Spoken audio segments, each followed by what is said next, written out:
Bharatiya Janata party పని అయిపోయింది, ఇక మూసేసుకున్నట్టే. హర్యానా కాశ్మీర్ ఎన్నికలతో పని అయిపోయినట్టే.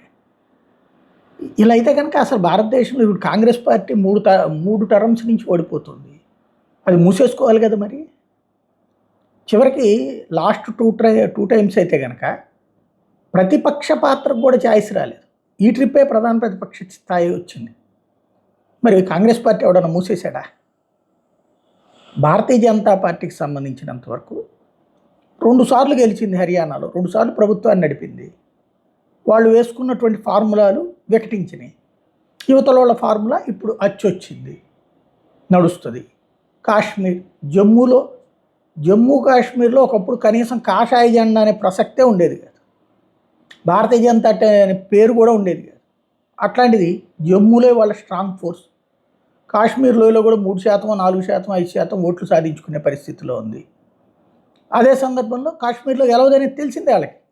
తెలిసినా కూడా కాశ్మీర్ అనేటటువంటి దానికి సంబంధించిన డెవలప్మెంట్ ముఖ్యం, ఓట్లు కాదు ముఖ్యం అన్నటువంటి రూట్లోనే ముందుకు పోయారు. ఓట్లు కావాలనుకుంటే మళ్ళీ పీడీపీతో లేకపోతే ఇదే నేషనల్ కాన్ఫరెన్స్ పొత్తు పెట్టుకునేవాళ్ళు కదా. అందుకు ఇంట్రెస్ట్ లేదు కదా. పాయింట్ అలా ఒకటే ఏంటంటే, ఇక్కడ ఈ 2 రాష్ట్రాలు పొద్దున మహారాష్ట్ర అయినా, జార్ఖండ్ అయినా, ఢిల్లీ అయినా ఓటమే అవ్వచ్చును. ఢిల్లీలో ఎంతమంది ఓడిపోతూనే ఉంది, ఇప్పుడు ఓడిపోవచ్చు.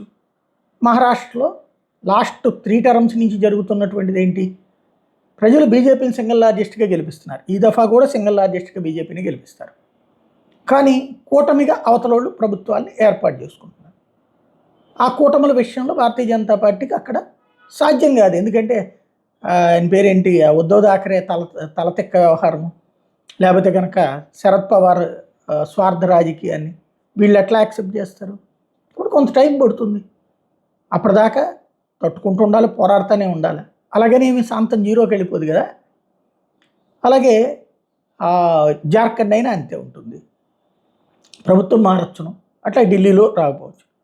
దీంతో బీజేపీ ఇంటికి వెళ్ళిపోయేటట్టయితే కనుక అసలు కాంగ్రెస్ పార్టీ ఉండకూడదు కదా. ఇప్పుడు 3 రాష్ట్రాలు ఉంది ఇన్ని రోజులు కూడా.